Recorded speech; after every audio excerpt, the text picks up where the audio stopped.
আজকে আমি বানাবো চিকেন মশলা। চলুন তাহলে রেসিপিটা দেখে নিন।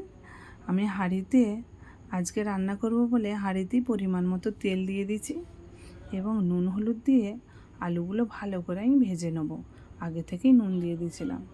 2-4 মিনিটের জন্য ভালোভাবে আমি ঢাকনা দিয়ে ভেজে নেব লাল লাল করে। দেখুন ভাজা হয়ে গেছে, এবার আমি তুলে নেব। হ্যালো এভরিওয়ান, আসসালামু আলাইকুম গাইজ, কেমন আছেন আপনারা? এইবার আমি আলুগুলো তুলে নিয়ে ওই হাঁড়িতে বেশ পরিমাণ মতো তেল দিয়ে আমি বেরেস্তার জন্য পেঁয়াজটা ভালো করে আমি ভেজে তুলে নেব লাল লাল করে। 2-4 মিনিট লাগবে।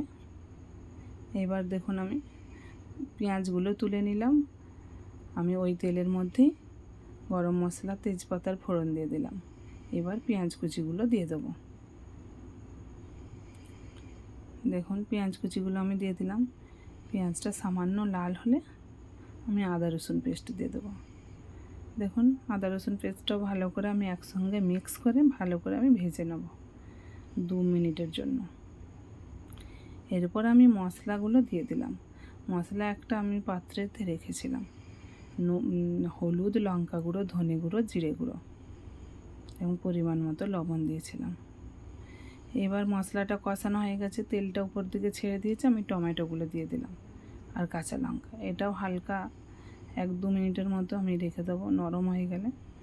দেখুন এবার আমি ফেটিয়ে রাখা টক দইটা দিয়ে দিলাম। এটাও আমি ভালোভাবে কষিয়ে নেব।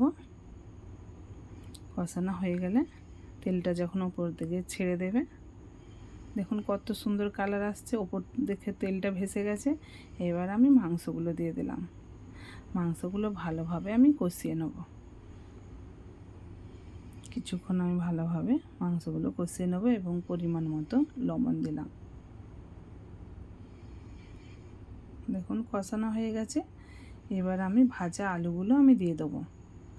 দিয়ে আবারও আমি 2-4 মিনিটের জন্য ভালোভাবে কষিয়ে নেব।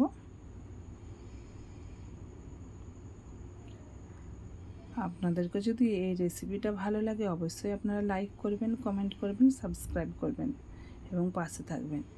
বাড়িতে আপনারা ট্রাই করবেন, খুব সুন্দর হয়, সুস্বাদু হয়।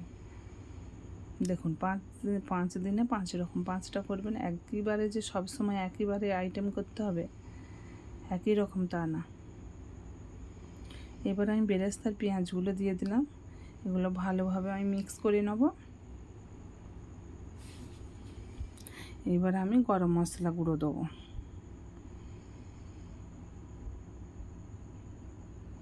এটাও আমি ভালোভাবে মিক্স করে ঢাকনা দিয়ে ঢেকে দেবো। মিক্স হয়ে গেছে, এবার আমি ঢাকনা দিয়ে ঢেকে দেবো। ঢেকে দিলাম। আবার আমি 5 মিনিট পরে ফিরে এলাম। ফুটে গেছে সবজিটা। মিডিয়াম টু লো ফ্লেমে রেখেছিলাম আমি। কাঁচা লঙ্কা দিয়ে আমি জাস্ট 1 মিনিট একটু রাখবো তো এতে, তারপরে ওভেন বন্ধ করে দেবো। দেখুন আমি ওভেন বন্ধ করে দিয়েছি। এবার আমি ফিরে এলাম। দেখুন কত সুন্দর কালারটা লাগছে, ইয়াম্মি, জাস্ট ওয়াও।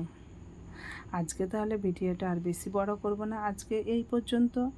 আপনারা ভালো থাকবেন, সুস্থ থাকবেন। আল্লাহ হাফিজ।